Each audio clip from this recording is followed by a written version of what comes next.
So I would really like to know, and this is actually to help our members at IT Rockstars. We're building out some funnels. We've had this focus on 20 leads in 20 days, and it's all through webinars. But we're trying to figure out, okay, which webinar is really going to drive engagement? What one's going to get the most sign-ups? What's the hot topic at the moment? And there's three topics that I see, but I might be completely wrong because I'm not dealing with small businesses anymore.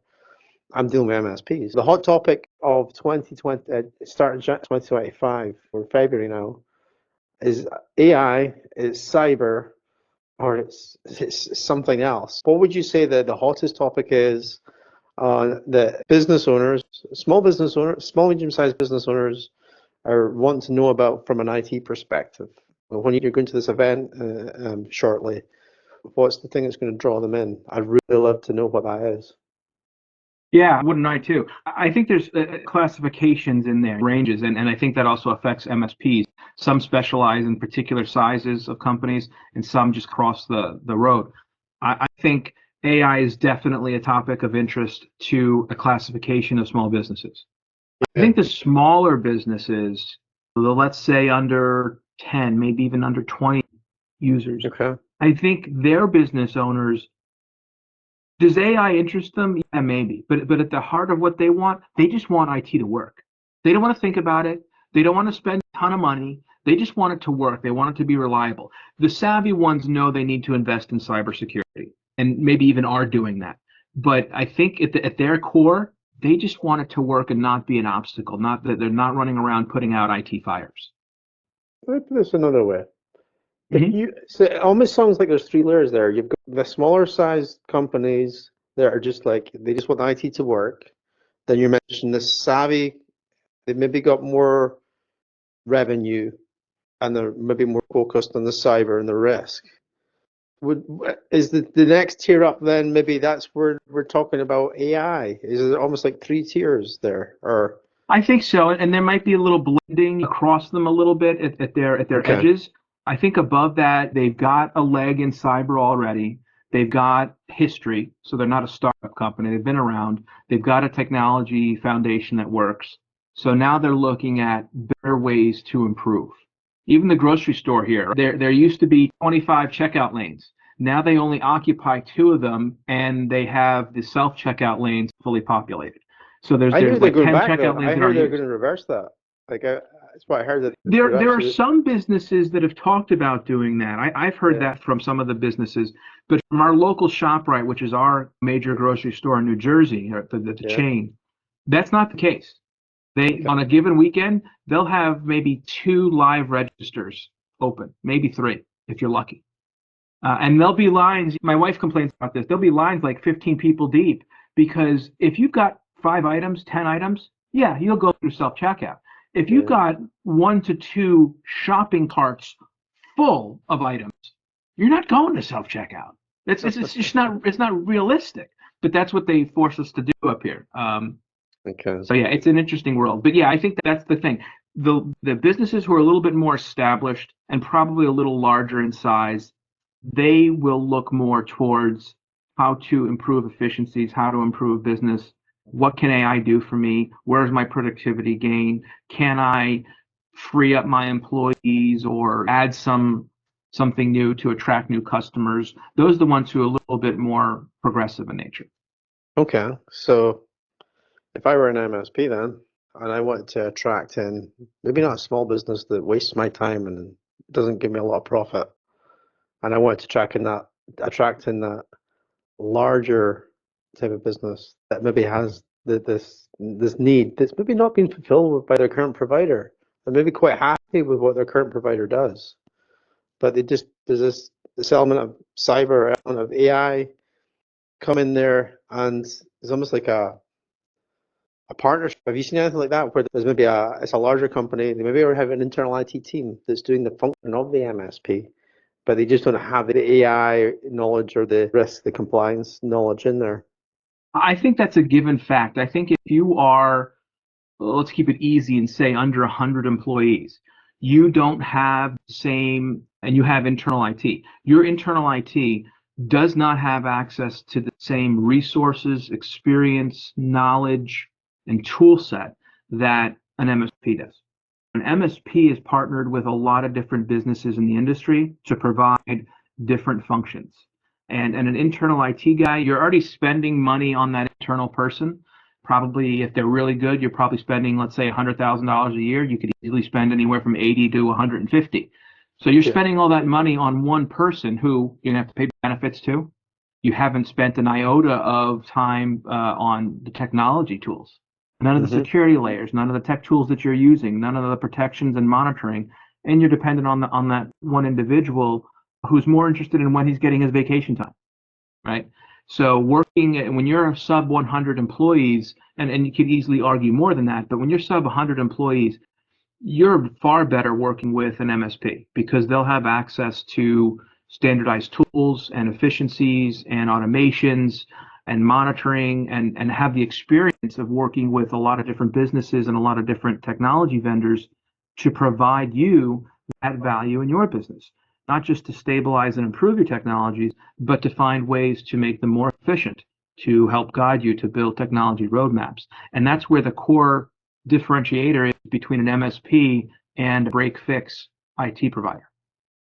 And a lot of business owners don't necessarily know that. If they've never had the experience of working with an MSP, they're still in that break-fix model. They don't know the difference. And that has to be as much an education point as cybersecurity as a whole, because they don't understand that either. They think it's not going to happen to them.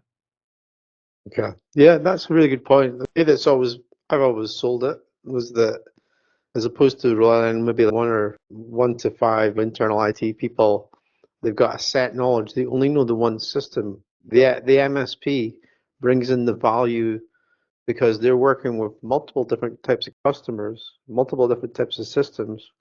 And it's almost like they see what's out there and what's possible, like what the opportunities are with technology that an internal IT team just doesn't have the knowledge on because they just don't know what they don't know.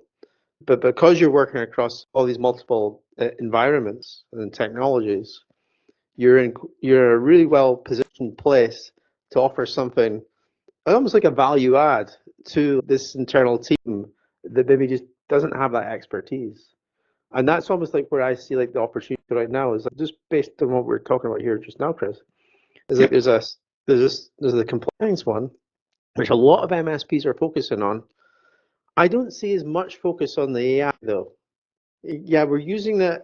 We've got Copilot up and running. We're using it. We're doing it for. I know that you're using it for some of your LinkedIn stuff, and I see other people using it, but I'm not hearing the stories about how AI is like transforming a whole part of the business. For me, from a marketer, I know like what it can do for marketing, but I'm not hearing about that from MSPs. We put this AI in, it's doing this thing. It allows the staff to get onto the higher end tasks. So I think there's a huge opportunity right there. And I think that is a key difference too in age. Compliance has been around for a while. There's been compliance in different forms for a much longer period. AI has really become mainstream in the last year or two. And now it's breaking into not just the business world, but even into the consumer world. You can get it with Microsoft with Copilot, you can get it with Gemini, with Google, and you even hear high school kids and college kids going to ChatGPT to get a leg up on their essay or whatever.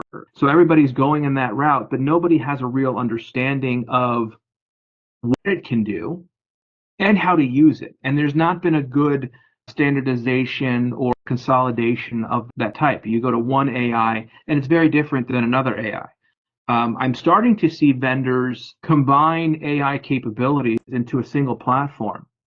There's one in particular, I don't know if you want me to mention them. There's one in particular who comes out of the MSP vendor space and has started an AI company where he has combined several different AI technologies and learning modules into a service that MSPs can resell. Hats AI. Oh yeah, I can't remember the guy's name. Jimmy Hats. Yeah, Jimmy. Yeah, I see him in LinkedIn all the time. Yeah. Yep, he was certainly working with him at his previous company, and he's been on that now for about a year, I think. I'm not working with his platform, but I've checked out their website a couple times and all of that. And he's the first one I've seen put it together as an offering for MSPs to use to sell an AI service to their customers. But he's putting together different AI modules to make that work. And I think that's the thing, right? You as MSPs, we have security tools, for example, that use AI in threat detection. We're not directly using the AI, but the tools use it. Now you get into ChatGPT, where it helps us to write scripts for automation that we can do in our technologies, PowerShell scripts or whatever. And then you get into the content generation that it can do, both in terms of marketing content, but also in terms of just cleaning up an email and making it look better. Even an introductory email to a prospect. You can use that as a leg up on creating that stuff. So we're seeing that kind of thing, but nobody has a great understanding, I think, yet in terms of end users, how to use it and what it can really do for us. Yeah, I see some people picking up and they're using it all the time. I use it all the time. Yeah, I'm in ChatGPT. I use it all the time for a lot of different things. And I think the key thing, and I posted about this a lot too, is look, it's a tool like any other, but it's not a hammer. Okay? Yeah. The hammer serves its purpose, and it's pretty obvious what it does. It's great to do that content generation, whether it's a script, an email, a marketing blurb, a social media post, whatever. It's great to use it, but you have to review what it produces and edit it, and oftentimes even humanize it, because a lot of times you can identify it's AI generated because of its tone or its wording. So you have to I can spot it a mile away when I see something AI generated. Yeah, I always review it, and I always catch just like that's not how anybody would say that. You have to reword and review what it produces for you, but it is 80% of the way, right? So if you use it right and you recognize that you do have to, you can't stop with what it generates, and you have to take it a step farther and review it and edit it. It still did 80% of the work for you. You just got to remember to do the other 20. Do you have any use cases at the moment for business? I remember asking this about a year ago. I think it was in the Tech Tribe when it first came out. I was like, okay, it's cool. It does all this cool stuff. Give me a use case that you're using with your client, one of your clients. Use case have you introduced to them an AI that they're now using in their business to make them more efficient? I've actually found two types of people at client sites. The ones who embrace it and are a little more tech savvy, a little more computer friendly, not tech averse, they've naturally already done that, right? ChatGPT, not knowing what ChatGPT is today is like not knowing what an iPhone is. You're one of those Amazon tribes, right? Everybody knows what ChatGPT is.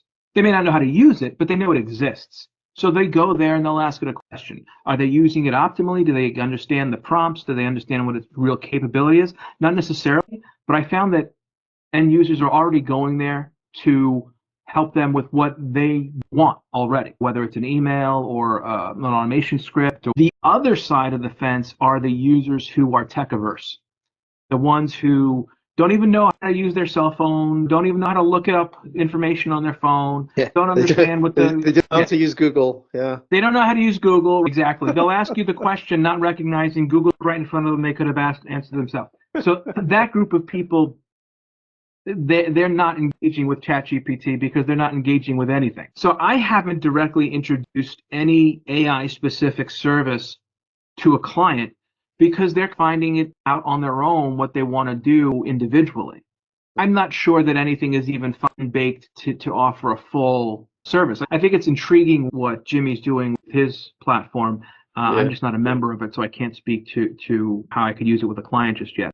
So I haven't really gone that far. And my exposure to Copilot is that it's not as good as ChatGPT, in my personal opinion. So I tend to focus and use ChatGPT more. Yeah, I would probably agree with that. So I use both. And you can't use Copilot in the same way, but it seems to want to steer towards what's already in your Microsoft tenant before it goes and creates what ChatGPT does, which is just solely focusing on one thing. I thought I'd ask that question because I'm just going around asking everyone what you're using it for, just to get some like really good insights. Like the one that I heard today and I actually went and tested it out. So Copilot now has it's Copilot for SharePoint sites. So you can literally have, like, say for example, HR. This is the example I saw today. It was the HR policies. So there's going to be like 10 of them for the organization, and they're in the SharePoint folder. So you can point Copilot, an agent, at that folder, and then you can create a chat agent based on the knowledge that's in that folder. So the way this HR department worked in the past was they had an HR inbox. So any questions an employee had, what's the annual leave, how many days do I get a year, or what's our full-time contract? That was the question that I Data saw today. analysis, yeah. Yeah. So you can just in the chat ask that. It'll go and it already has the policies and its knowledge, HR policies, so it just spits back the answer. So I'm thinking, okay, that's cool. But what about questions that aren't in the policies? And this relates to an IT help desk. You've got users coming to you with all these different questions and problems. And like you could create like a frequently asked questions, like, and then just like feed that into the bot. So anytime someone's got that question, you would have an answer for it. So it's going to take the load off of these really basic questions like, how do I reset my password?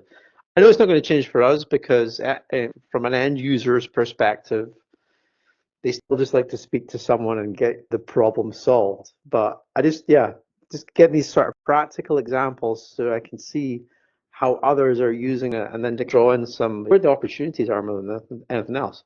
Chris, I want to change tact a little bit. You've got this banner in the background. You mentioned to me that you're going to an event. What are you going to be talking about with at this event, and what's the event about? It's a regular networking event, but this one, unlike some of the others, actually has vendor tables as well, and they restrict the vendors. So once they have a category of that vendor in place, they don't bring in competitive vendors. So I found out about it early on, and I said, let's get a vendor table. Now we can get some of the traffic going in. Yes, I'll be networking with everyone as I typically would at a networking event, but now I'll also have a vendor table to attract people to me. So I have a lot of business swag and giveaways. I'm hoping, I haven't found out yet, but I'm hoping I'll have power there so that I can do visual demonstrations. One of them being like get your domain CyberScore. The one I have, yeah. CyberScore is a great one. I have another vendor who's created a really cool phishing game, and it's gamified. So it's got a leaderboard. They can do a phishing. It literally takes about 20 to 30 seconds, and it teaches them to examine the characteristics in a message and mark them as safe or dangerous, and then they get their overall score, and then pops it into the leaderboard. So it's a great little game to get people interested. So for me, it's not a presentation, right? There's going to be a ton of people there. So I'm really just looking to get them engaged in a conversation and to come back and let's talk, let's have a conversation, let's schedule a lunch or something after, reach out, that kind of thing. All right. So I'm going to put you on the spot now. A lot of our audience are MSPs here, so they're not small business owners, it's MSPs that are listening to this. Yeah. What makes you unique in the marketplace? Oh, great question. I tell you what, I'm a single person MSP. Okay. I've been in business 21 years. MSP. Yeah, I did have employees for a while, but I've been running it solo for a long time now. And when you talk to vendors, business partners, clients, it's always a statement to say the tool set that I have, the experience that I have, because I've been doing it for 21 years. I see a lot in the forums of MSPs who are doing 400,000 a year in revenue and they have 3 staff. I've been doing more in revenue for years by myself. Because if you have the right standards in place, you can achieve those goals. You can achieve those objectives. It's a really interesting piece of information because I know for a fact a lot of people would love less staff. What do you put that down to? Like, how have you managed to achieve higher revenue without that staff commitment? It's the sales? Efficiencies. Look, I got all of my business through referrals. Nurturing relationships is key. And a lot of larger MSPs, certainly far larger than I am, I know them personally, don't really nurture their relationships. It's a transactional thing, right? They bill a customer, they wait for a phone call. And I have a customer, I had lunch with an old colleague, an old customer yesterday who's got a startup. It's not a good fit for me to be his MSP at this point because he's a startup. So he engaged another IT company purely on cost. But this is now the second time he's engaging me in a project because they just don't fit the bill. They cover his support needs and because they're a cheaper monthly fee. But when it comes down to the real work and the future of their business, he's talking to me because of the nature of our relationship, because of the nurturing and the relationships that you build. And I was ahead of the curve In cyber, I was doing it before the pandemic, starting it and introducing it to clients and just Okay. evolving it as we go. And keeping up with those efficiencies and those standards and having the right systems in place, even though they cost more than the cheap systems, in the long run, they pay off and they allow you to scale and to add more clients efficiently without having extraneous staff. So my support volume has always been traditionally very low. And the more I added management systems, the less I needed employees. When I first started my business, I didn't have an RMM. I was purely break fix like everybody in the industry back in the 90s and early 2000s. And I added some employees in the 2000s. They were all gone by 2010, 2011. The recession hit and they had to go. But by that point, I had already partnered with key players in the industry and had standards in place and automation platforms, management platforms that centralized everything and made it very easy to scale. It didn't need the human need. And if you had built the infrastructure for clients properly, spec'd it properly, and held them to it, and had the other standards in place to maintain it, your support costs go way down.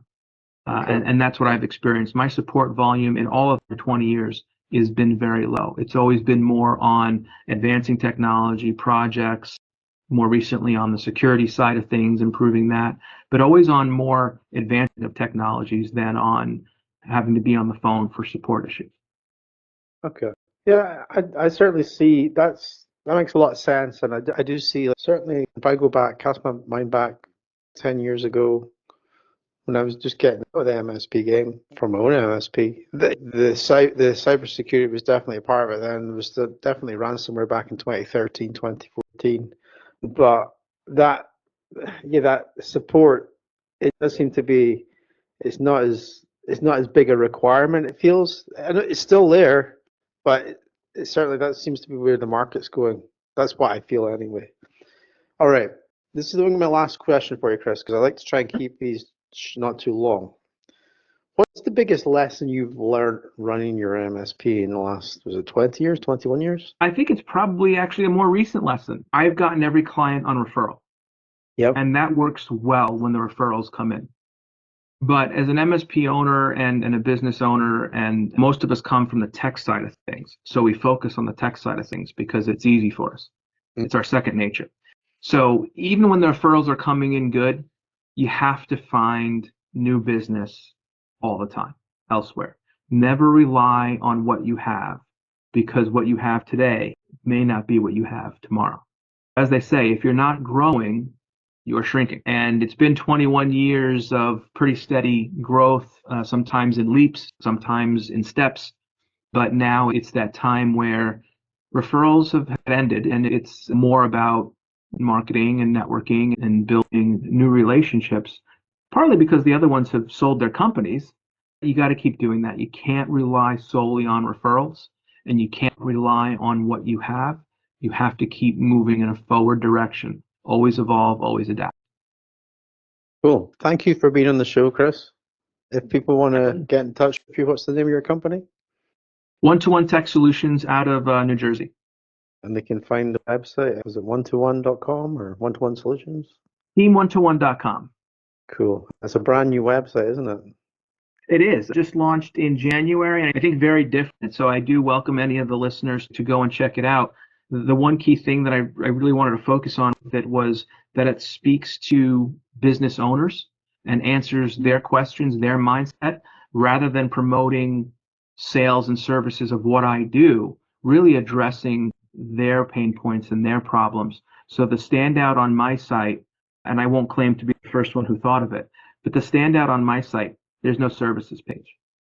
Oh yeah, I remember that. Yeah, I was IT looking over it, services I'm like, where is websites it? are, yeah, they're full of these services pages with all these technical terms. Business owners in the small business space, they don't know what those technical terms are. They don't know what they're looking for. They want their tech to work. And that was the driving motivator for my new site. Love it. Thank you, Chris. Thanks, Scott. Always a pleasure. Yeah.